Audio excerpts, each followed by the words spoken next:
You're watching Two Button Crew. The daily show for Nintendo fans. This is my great friend Simeon. And this is my great friend Scott. Scott.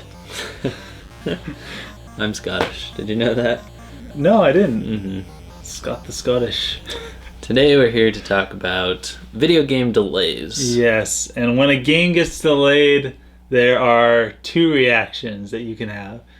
You can either have the reaction, or you can have the reaction, okay, I am calm and they can do a better job. I'm sure that's why they delayed it. Yeah. Some people get happy because they know the game's being worked on more. That's true. I don't know about those people. I'm kind of in the middle. Sometimes I get my first reaction is usually "Gah!" and then my reaction is like Well, let's talk about some of the most famous game delays in Nintendo history. Yes. And then we'll delve into the psychology a little more. Yes, let's. All right. So, the Legend of Zelda series, it is often that those games are delayed. I'm surprised the Amiibo was in the first wave. So, yeah, pretty much every console Zelda game ever. And the biggest one that we can think of is Twilight Princess. Mm-hmm. Twilight Princess was announced in 2003. 2003 it was announced. As Wind Waker 2. Wind Waker 2. That they basically said they're working on another Zelda GameCube game, and that was the working title. And everyone was like, because Wind Waker didn't really do well in the US. In the US, the sales were a little bit slow. So, Aonuma thought, well, maybe we need to take the series into another direction to appeal to Western gamers. So they made it dark and gritty instead of happy and bubble-headedly. Right. And Miyamoto was like, well, you can do whatever kind of style you want, but remember, start with the mechanic and build your game off that. That's always been Miyamoto's motto. Yes. His Miyamoto. Sorry. That was terrible. And the mechanic that they came up with was horseback combat. So you could go... Yeah, in Twilight Princess. Also, the bow. I mean, swinging the sword was okay. But, in general, in Twilight Princess, the waggle controls for the sword was take it or leave it. Right. But I actually thought that the aiming stuff was all very cool. Yes, it was well done. So as this game was taking a shift in development stylistically, 2004 E3, we got the trailer of Twilight Princess. Yes. Which was probably one of the most iconic E3 moments. Yes. Miyamoto comes out with the sword and so cool. Yeah, and the crowd just was covered in goosebumps. Yes. I remember this trailer being out way before the game was released. Absolutely. Because when the trailer came out, they said this game will be out in 2005. At that time it was 2004, so, we only had to wait 1 year. Right. But by then, people have already known about it for a year. And they specified November 2005. Uh-huh. But then everybody was waiting for that release date up until August 2005. And then they learned that they weren't getting it that year at all. Nope. A whole year delay till November for the Wii. Yep. For the sake of the Wii. For the GameCube, it was another month. Yes. That's ridiculous. So the game that got delayed so long switched platforms and then came out on another platform first. And then they released... Yeah. I found Twilight Princess for a GameCube at a pawn shop like the month after for $6. Ouch. And I bought it, sold it on eBay, made a profit. Nice. You scalper, you. Because I had the Twilight Princess, I had the Wii version. Wii version, right. So, anyway, the GameCube version didn't come out until December, and by then, most people had probably bought the Wii version because that's what Nintendo wanted all along. That was the launch game for the Wii. That was the big one. That and the truck. There's so much excitement. Yep. So we had the Legend of Zelda series, and we just picked that one out. Mm-hmm. Pikmin 3. Mm-hmm. Pikmin 3 was also delayed. It was announced in July of 2008. Yep. By Miyamoto. He said it would be a Wii title. A Wii title.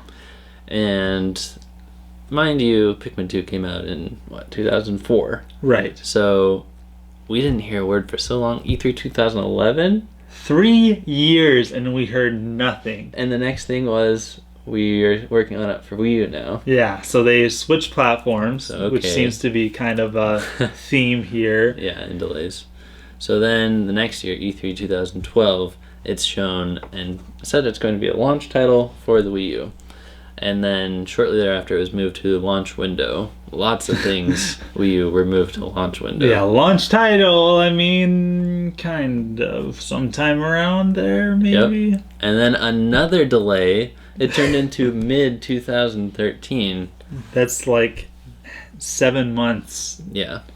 Or later. Yeah, later. Almost another year until it actually came out in August of 2013. Which is a grand total of 9 years since the previous installment. Wow, that is insane. Yeah. 9 years between games.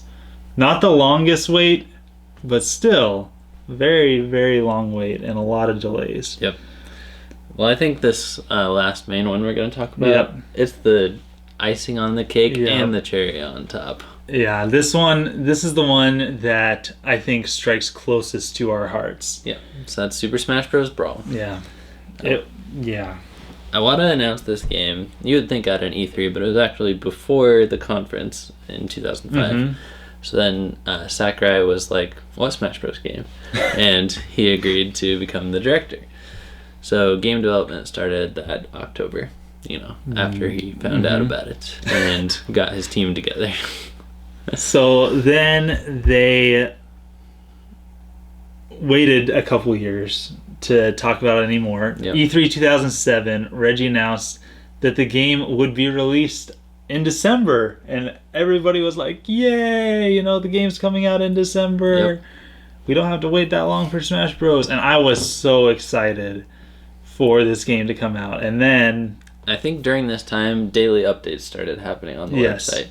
And that was one of the most fun things about Super Smash Bros. Brawl. I have so many good memories of waking up every weekday, kind of like you guys now wake up to a 2-Button Crew episode. Exactly. We would log on to smashbros.com and see a new update. It might be an item, or it might be a character. New fighter introduced to the series in a blog post. So it was just a great way to kind of string your fans along. Not in a bad way. That's usually a bad connotation, but I mean, it's one of the longest waits for a Smash Bros. Game because the development time is so high, but getting a new piece of information every weekday was awesome. They definitely scaled it back for what they did for Smash 4. Yeah. But Brawl was in depth. Yeah.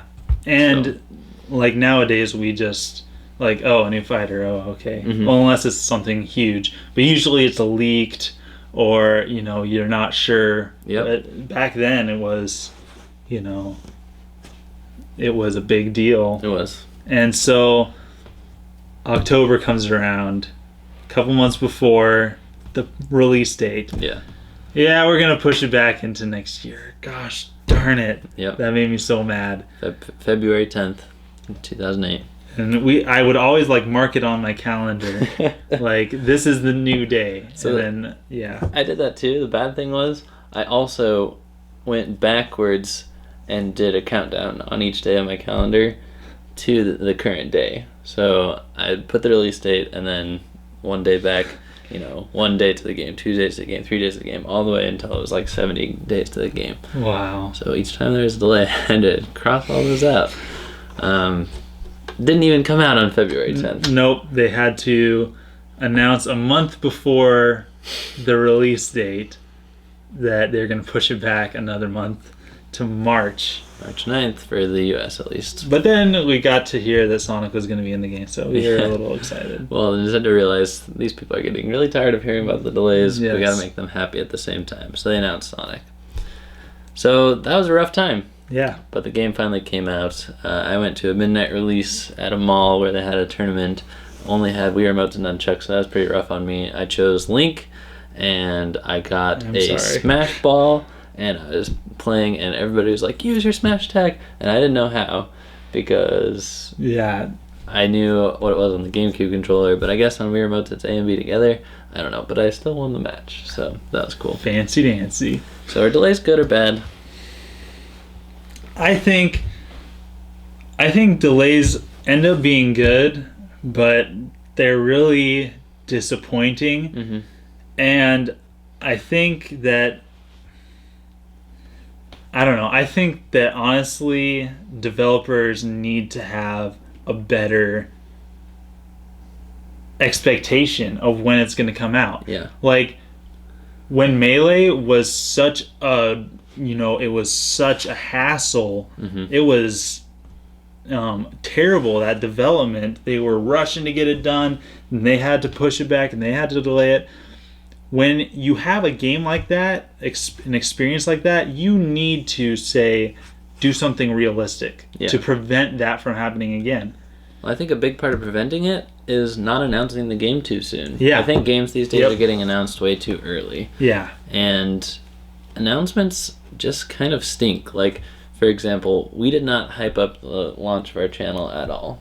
Mm-hmm. Because I've been a part of so many things where we announce something and we miss the deadline, and it just feels horrible. So it's much better to announce it when it's almost finished. Yeah. Or finished, and give it a couple months and build up hype.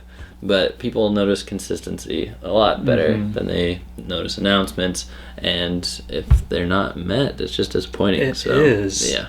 I like the one besides these that I'm thinking of. The current one is Mighty Number 9. Oh yeah. I'm waiting for Mighty Number 9. So they announce a Kickstarter, and then they say, okay, if we get it done, then this is when you can expect the game. And I was thinking, oh man, that's so far away. But you know what?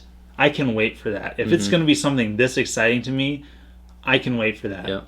And then they announced the launch date later, and then I'm like, okay, I understand. Like, I see how many features they're putting in this game. Mm-hmm. The launch date almost comes. Like, they announced the launch date, and it's almost come. It's like pretty much almost past the launch date. Mm-hmm. And they're like, yeah, I'm sorry, we're going to have to delay it 9 months or however long. Don't announce a launch time. Okay, with a Kickstarter, you're going to have to announce the game.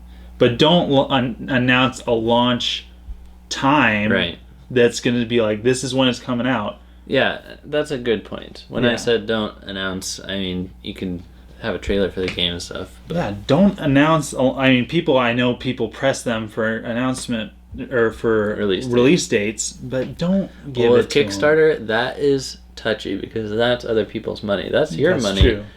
For Mighty Number 9. That's true. And the moment the project is completely funded, people's bank accounts get charged, and it's not just Nintendo delayed their Smash Bros. Game, it's the project that I funded isn't coming out when they've promised or told me. So yeah, that's even more of a low blow. Be careful with your Kickstarter games, creators, please. Please. Well, if you are a passionate Nintendo fan, we'd love it if you shared this video with one friend that you know who also enjoys Nintendo. Thank you for commenting and for subscribing and for liking. And for being part of the crew. Signing out.